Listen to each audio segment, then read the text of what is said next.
Doctor Zahidur Rahman আছেন আমাদের সঙ্গে, রাজনৈতিক বিশ্লেষক। স্বাগত আপনাকে। আছেন ডক্টর মোবাশ্বের হাসান, রাজনৈতিক বিশ্লেষক এবং গবেষক। স্বাগত আপনাকেও। শুরু করতে চাই ডক্টর জাহিদুর রহমান আপনাকে দিয়েই। আমরা বিভিন্ন সময় আপনার আলোচনা শুনে থাকি, বাংলাদেশের রাজনীতি নানাভাবে আপনি বিশ্লেষণ করেন।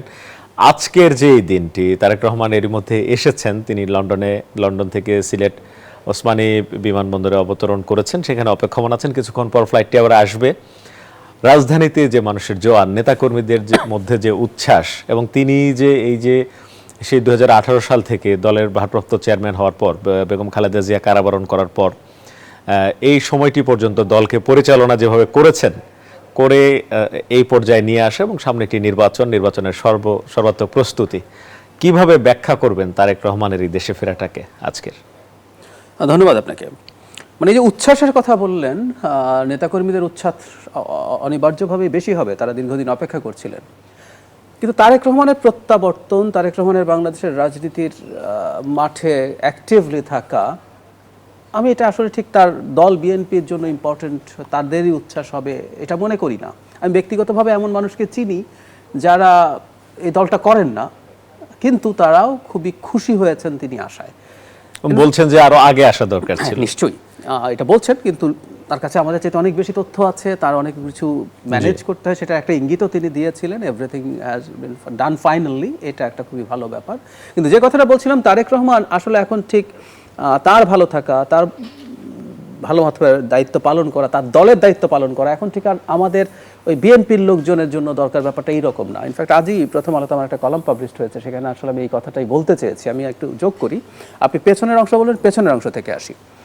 আমার একটা আর্গুমেন্ট আছে, বাংলাদেশ সে শেখ হাসিনার পতনের প্রধানতম কৃতিত্ব বিএনপির, একেবারেই। আমি কিভাবে সেটা এস্টাবলিশ করছি সেটা বলি।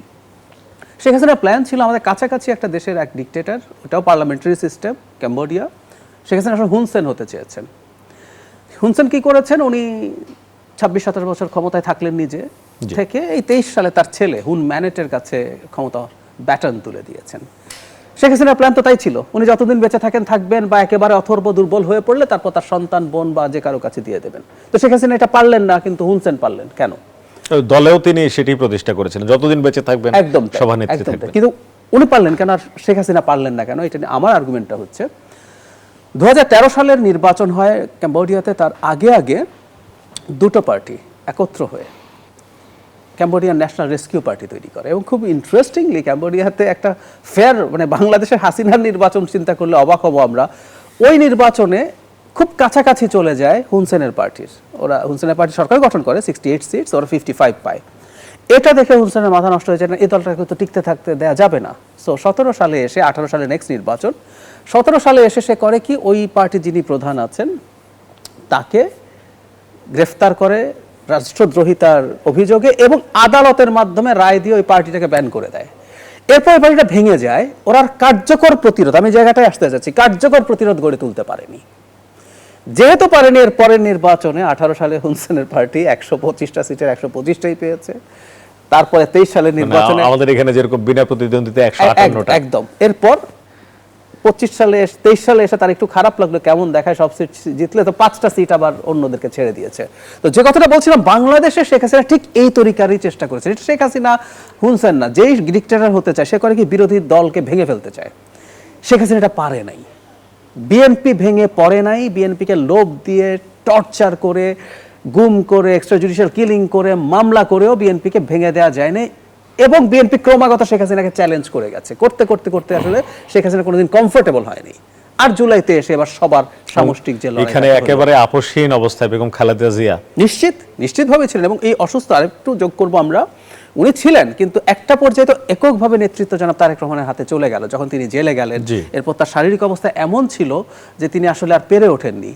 ফলে de facto leader for the last 6, 7 or 8 years এটা জনাব তারেক রহমান। সুতরাং এই দলটাকে তিনি ইন্টিগ্রেটেড রাখতে পেরেছেন বলেই কিন্তু আমরা কম্বোডিয়া হই নাই। সুতরাং অলরেডি বিএনপি এবং তারেক রহমান একটা গুরুত্বপূর্ণ রোল প্লে করেছেন জাতির জন্য, এটা মনে রাখতে হবে। এবার সামনে ইলেকশন নিয়ে আনসার্টেনিটি আছে, নানান জন মনে করছে আনসার্টেনিটি আছে, আমি মনে করি ইলেকশন হবে, কিন্তু নানান রকম খেলোয়াড়রা নানান কিছু করার চেষ্টা করছে। এই জিনিসটাকে ডেটার করার জন্য সেই লেভেলের সাংগঠনিক শক্তি গ্রাসরুট পর্যন্ত একমাত্র বিএনপিরই আছে। সুতরাং এখানেও তার খুবই ডিসাইসিভ রোল আছে। এবং এরপরে বাংলাদেশে মানে অনেকে অনেক কিছু বলার চেষ্টা করেন, জামাত যদি ভালো ফাইট দিবে এটা করবে, আমি মনে করি না।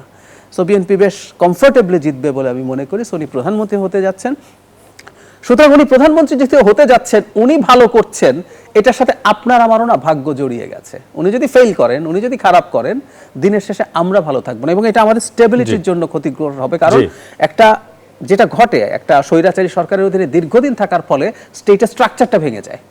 এই জন্য যখন কোনো একটা নির্বাচিত সরকার যদি ফেল করে, ধরুন আমরা একটু মিডল ইস্টে যদি যাই, কয়েকটা জায়গায় জাস্ট গৃহযুদ্ধ হয়ে গেছে, সরকারকে নামানো যায়নি। সিরিয়াতে, ইয়েমেনে জাস্ট গৃহযুদ্ধ।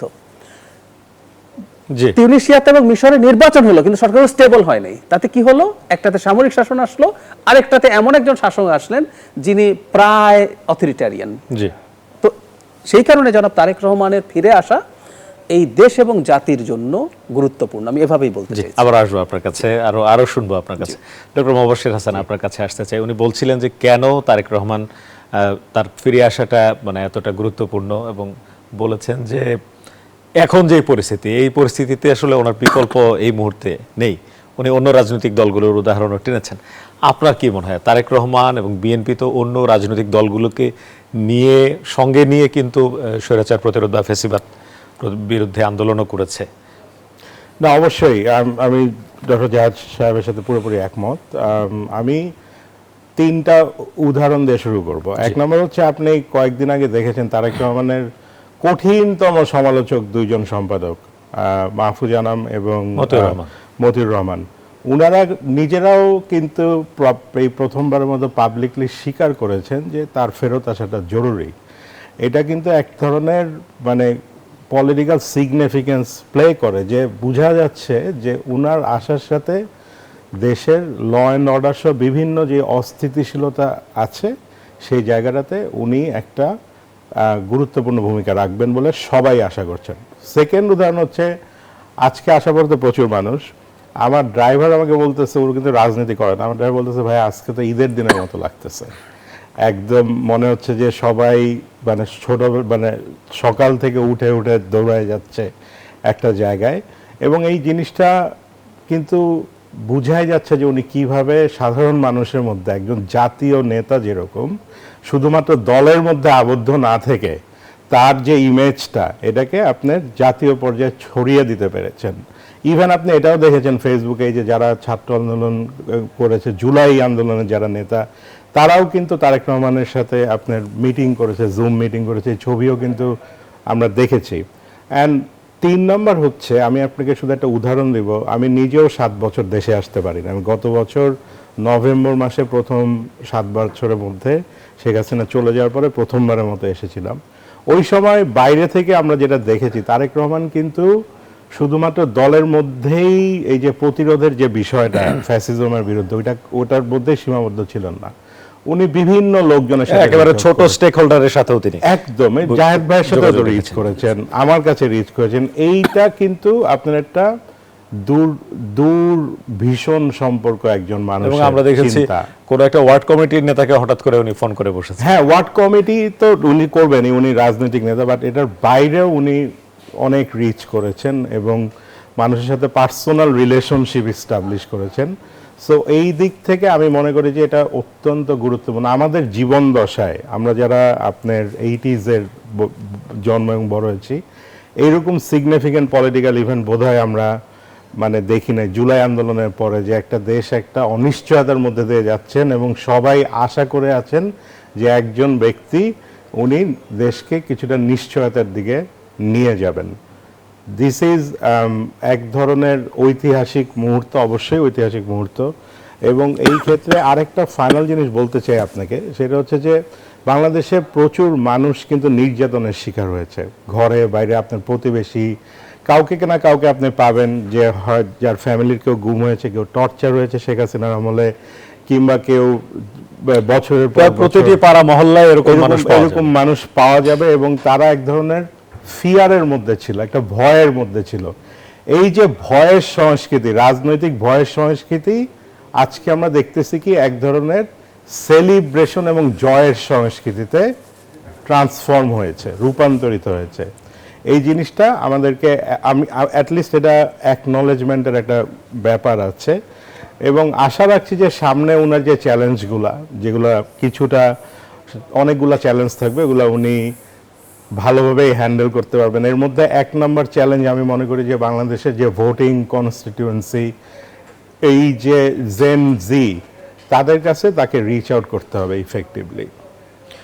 জি, আপনি যেটি বলছিলেন যে ভয়ের সংস্কৃতির জায়গায় জয়ের সংস্কৃতি, তো সেই জায়গায় ভয়ের সংস্কৃতি কি মানে আর ফিরবে, বা এই যে রাজনীতি যারা করেন তাদের মাধ্যমে দেখা গেছে যে, আমি খুলেই বলি যে কোনো একটা মহল্লায় বা কোনো একটা পাড়ায়, কোনো একটা গলিতে যুবলীগ, ছাত্রলীগ বা আওয়ামী লীগের কোনো নেতা আছেন বা খুবই ছোট পদধারী কেউ আছেন, তাকে দিয়ে ওই মহল্লার অনেকেই বিভিন্নভাবে নির্যাতিত হয়েছেন, অন্য কেউ এরকম প্রত্যেক পাড়া মহল্লায় খুঁজে পাওয়া যায়। এই যে রাজনীতিকটাকে পুঁজি করে মানুষের উপর অত্যাচার করা, এইটা থেকে কি আমরা বেরোতে পারবো মনে হয়? আমি মনে করি অবশ্যই পারবো, আমি অবশ্যই পারবো মনে করি। এবং দেখেন, উনি নিজেও তো অত্যাচারের শিকার, না, উনি তো অনেক বেশি জুলুমের শিকার। পুরো বিষয়টা হচ্ছে যে এটা সিম্বলিক, বেশি জুলুম, কম জুলুম, জি। জুলুম মজদেয়ান। আমাদেরকে জুলুমের সংস্কৃতি থেকে বের হতে হবে। এবং এই ক্ষেত্রে আওয়ামী লীগ আমলে যেটা হয়েছে, যে এই ধরেন টক শোতে এসে লোকজন যে জিনিসগুলা খারাপ, মানবাধিকার হরণ, গুম, এই জিনিসগুলাকে তারা প্রশ্রয় দিয়েছেন। বাট আমি মনে করি যে বিএনপির সময় আমাদের মতো যারা থাকবেন তারা অবশ্যই প্রশ্ন করবে, এবং এই দেশটা আমাদের সবারই এই কন্ট্রিবিউশনটায় চালু রাখতে হবে, না হলে তো আপনার এটা সামাজিক পরিবর্তনটা আর আমরা মানে অ্যাডাপ্ট করতে পারবো না, এটা যদি না চালু থাকে। অবশ্যই। ধন্যবাদ। আমরা আবারও আলোচনায় আসবো। আমরা একটা বিরতিতে হয়তো যেতে হবে। আমাদের সহকর্মী সোহাগ বক্স আর একটি স্টুডিওতে আছেন। সোহাগ,